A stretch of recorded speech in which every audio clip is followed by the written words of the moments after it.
लता मंगेशकर भारत की सबसे प्रतिष्ठित पार्श्व गायिका हैं, जिन्होंने कई फिल्में और गैर फिल्मी यादगार गीत गाए हैं। दुनिया भर में उनके करोड़ों प्रशंसक हैं, जो लता को सरस्वती माँ का अवतार मानते हैं।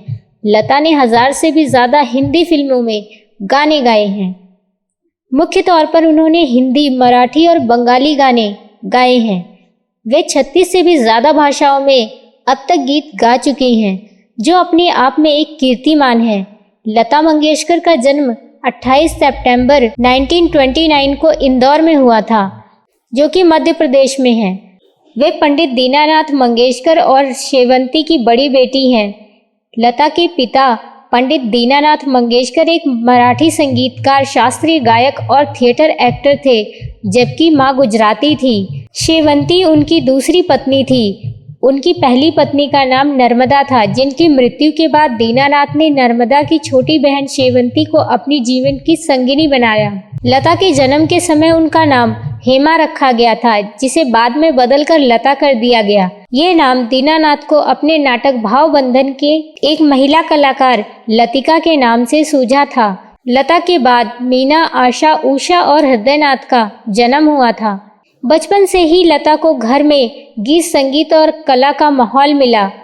वे उसी ओर आकर्षित हो गई। 5 वर्ष की ही उम्र में लता को उनके पिता संगीत का पाठ पढ़ाने लगे थे।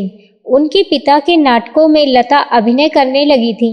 लता को स्कूल भी भेजा गया था, लेकिन पहले ही दिन उनकी टीचर से अनबन हो गई।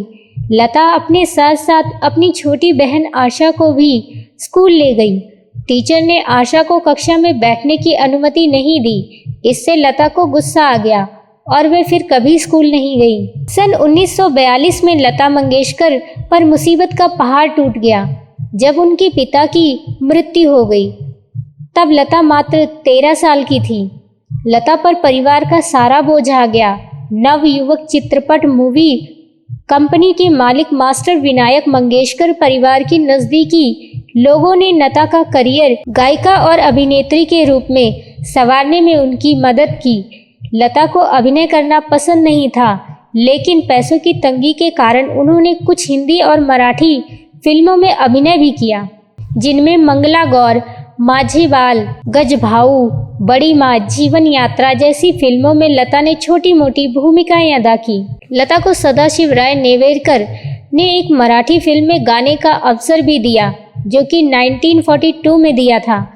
लता ने गाना रिकॉर्ड भी किया, लेकिन फिल्म के फाइनल कट में वो गाना हटा दिया गया। सन 1942 में रिलीज हुई मंगला गौर में लता की आवाज़ सुनने को मिली। सन 1945 में लता मंगेशकर मुंबई शिफ्ट हो गई और इसके बाद उनका करियर आकार लेने लगा। वहाँ पर उन्होंने भिंडी बाजार घराना के उस्ताद अमन अली खान से भारतीय शास्त्रीय संगीत भी सीखना शुरू किया।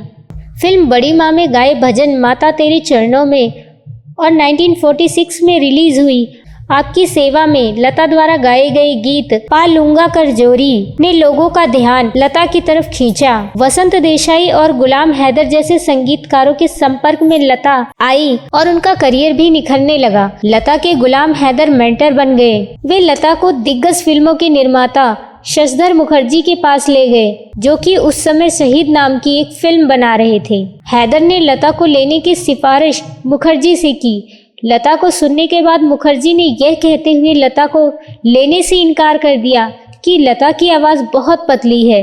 इससे हैदर भड़क गए। वे लता की प्रतिभा को पहचान चुके थे। उन्होंने कहा कि आने वाले दिनों में लता ही छा जाएगी और ऐसे सारे निर्माता निर्देशक लता के चरणों में गिरकर लता से अपनी फिल्म में गाने के लिए मिन्नतें करेंगे। गुलाम हैदर ने लता से मजबूर 1948 में एक गीत दिल मेरा तोड़ा मुझे कहीं का ना छोड़ा गवाया था। ये गीत लता का पहला हिट गीत माना जाता है। गुलाम हैदर ने लता में जो प्रतिभा देखी थी, जिसका जिक्र अक्सर लता करती रही हैं। लता के अनुसार गुलाम हैदर उनके सही मायनों में गॉडफादर थे। उन्होंने लता की प्रतिभा में पूरा विश्वास रखा। लता जब पार्श्व गायन के क्षेत्र में अपना करियर बना रही थी, तब नूरजहां, शमशाद बेगम जैसी गायिकाओं का बोलबाला था। लता पर भी इन गायिकाओं का प्रभाव पड़ा था। वे उसी शैली में गाती थीं। लता समझ गई थी कि यदि उन्हें आगे बढ़ना है तो अपनी शैली विकसित करनी होगी, इसलिए उन्होंने यही किया। उन्होंने हिंदी और उर्दू का उच्चारण सीखा। सन 1949 में एक फिल्म रिलीज हुई, महल। इसमें खेमचंद्र प्रकाश ने लता से आएगा आने वाला गीत गवाया, जिसे मधुबाला पर फिल्माया गया था। यह गीत सुपरहिट हुआ। इस गीत ने एक तरह का ऐलान कर दिया कि आएगा आने वाला आ चुका है। यह गीत लता के बेहतरीन गीतों में से एक माना जाता है और आज भी सुना जाता है। इस गीत की कामयाबी के बाद लता ने फिर कभी भी पीछे मुड़कर नहीं देखा। इसके बाद सन 1950 से 70 के बीच का दौर भारतीय फिल्म संगीत के लिए बेहतरीन माना जाता है, जब एक से बढ़कर एक गायक, संगीतकार, गीतकार, फिल्मकार उभर कर सामने आए। सबने मिलकर बेहतरीन फिल्में और संगीत रचा और लता मंगेशकर के स्वरों में ढलकर एक से बढ़कर एक गीत सुनने को मिले। अनिल विश्वास, शंकर जयकिशन, सचिन देव वर्मन, नौशाद, हुसन लाल, सज्जाद हुसैन, वसंत देसाई, मदन मोहन, खय्याम, कल्याण जी आनंद जी, लक्ष्मीकांत प्यारेलाल, राहुल देव वर्मन जैसे नामी संगीतकार मधुर धुनों का निर्माण कर रहे थे और ऐसे में लता मंगेशकर सभी की पहली पसंद थी। इन संगीतकारों के साथ लता ने अनेक यादगार गीत गाए, जिनकी लोकप्रियता की कोई सीमा ही नहीं रही। लता की आवाज लोगों के सिर चढ़कर बोलने लगी। लता मंगेशकर देखते ही देखते उच्च चोटी की गायिका बन गई। महिला गायिकाओं में उनके इर्द गिर्द भी कोई नजर नहीं आता था। कई फिल्में सिर्फ इसीलिए हिट हो गईं क्योंकि लता मंगेशकर के गाए गाने लोकप्रिय हो गए और इसी कारण ही फिल्में चल निकली। अपने सहज सरल स्वभाव के कारण लता फिल्म निर्माताओं, निर्देशकों और संगीतकारों की पहली पसंद बन गई। हर गाने को लेकर उनकी मेहनत गाने में झलकती थी। हर गाने को लता मंगेशकर विशेष बना देती थी, चाहे वो रोमांटिक गाना हो, राग आधारित हो या भजन, या चाहे देशभक्ति से ओतप्रोत ही क्यों ना हो। उनके द्वारा गाए गए गीत ऐ मेरे वतन के लोगों को सुनकर तो तत्कालीन प्रधानमंत्री पंडित जवाहरलाल नेहरू की आंखों से आंसू आ गए थे।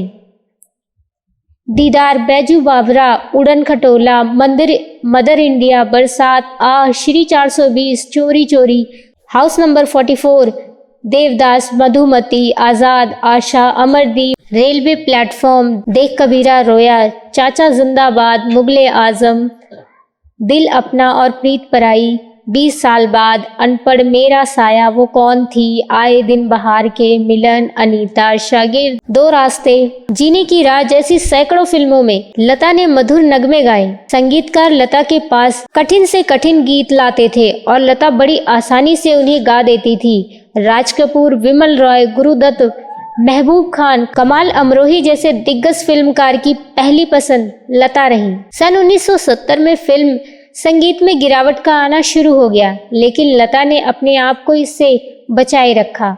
उनके गाने क्वालिटी के लिए होते थे और वे सफलता के शीर्ष पर बनी रही। इस दौर में भी उन्होंने प्रेम पुजारी, अभिमान, हंसते जख्म, हीर रांझा, अमर प्रेम, कटी पतंग, आंधी, मौसम, लैला मजनू, दिल की राहें, सत्यम शिवम सुंदरम जैसी कई फिल्मों में यादगार गीत गाए। और 80 के दशक में कई नए संगीतकार उभर कर सामने आने लगे। अनु मलिक, शिवरी, आनंद मिलिंद, राम लक्ष्मण ने भी लता से गीत गवाना पसंद किया। सिलसिला, फासले, विजय, चांदनी, कर्ज, एक दूजे के लिए, आसपास, अर्पण, नसीब, क्रांति, संयोग, मेरी जिंदगी, राम लखन, रॉकी, फिर वही रात, अगर तुम न होते, बड़े दिल वाला, मासूम सागर, मैंने प्यार किया, बेताब, लव स्टोरी, राम तेरी गंगा मैली जैसे सैकड़ों फिल्मों में लता के गीत गली गली में गूंजते रहे। 90 के दशक में लता ने गाना कम कर दिया।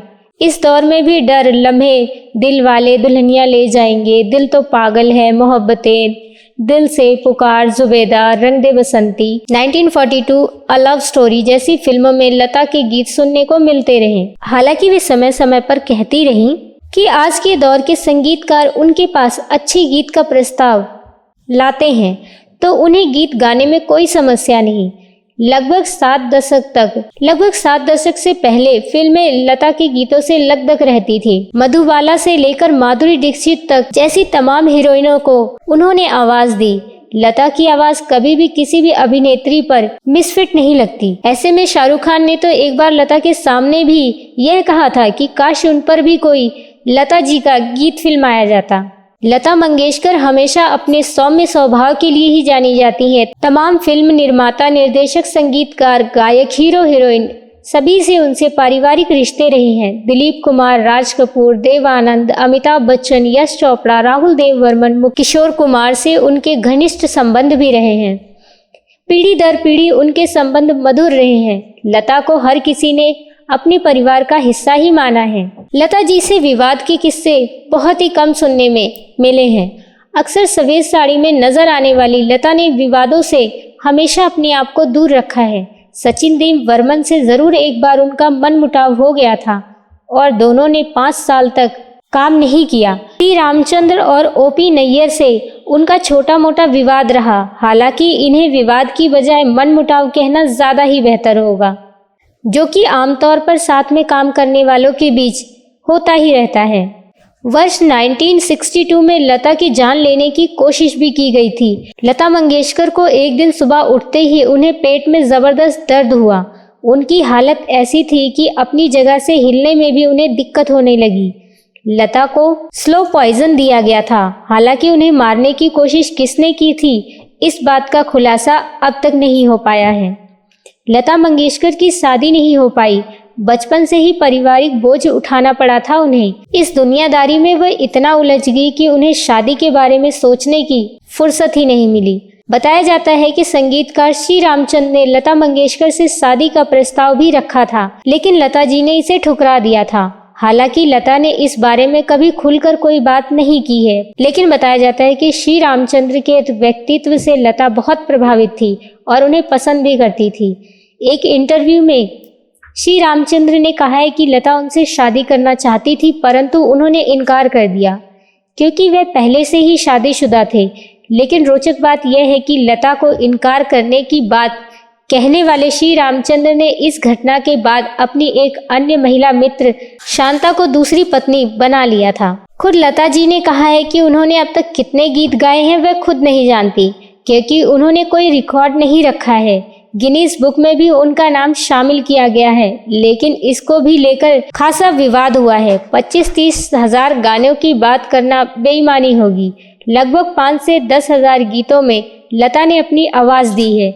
और इतना ही नहीं, लता मंगेशकर को ढेरों पुरस्कार और सम्मान मिले हैं। जितने मिले उससे कहीं ज्यादा के लिए उन्होंने मना कर दिया। सन 1970 के बाद उन्होंने फिल्म फेयर को यह कह दिया कि वे सर्वश्रेष्ठ गायिका का पुरस्कार नहीं लेंगी और उनकी बजाय ये नए गायकों को देना चाहिए। लता जी ने अपनी पूरी लाइफ में बहुत संघर्ष भी किया है और बहुत सारे सम्मान भी हासिल किए हैं, लेकिन आज भारत की स्वर कोकिला कही जाने वाली लता मंगेशकर का आज यानी कि 6 फरवरी 2022 को इनका निधन हो गया है। लता मंगेशकर को 8 जनवरी को कोरोना वायरस से संक्रमित पाया गया था। इसके बाद इन्हें मुंबई के ब्रीच कैंडी अस्पताल में भर्ती करवाया गया था। लता लगभग 1 महीने से अस्पताल के आईसीयू में थी, लेकिन आज भारत की स्वर कोकिला कही जाने वाली लता मंगेशकर ने इस दुनिया को अलविदा कह दिया है। तो ये थे कुछ विचार लता मंगेशकर जी के जीवन से। ऐसी ही वीडियोस के लिए हमारे चैनल पर बने रहें। इसके लिए चैनल को सब्सक्राइब करके बेल आइकन दबा दें और अगर हमारी वीडियो पसंद आई हो तो वीडियो को लाइक और शेयर करें। मिलते हैं किसी और वीडियो में, तब तक के लिए धन्यवाद।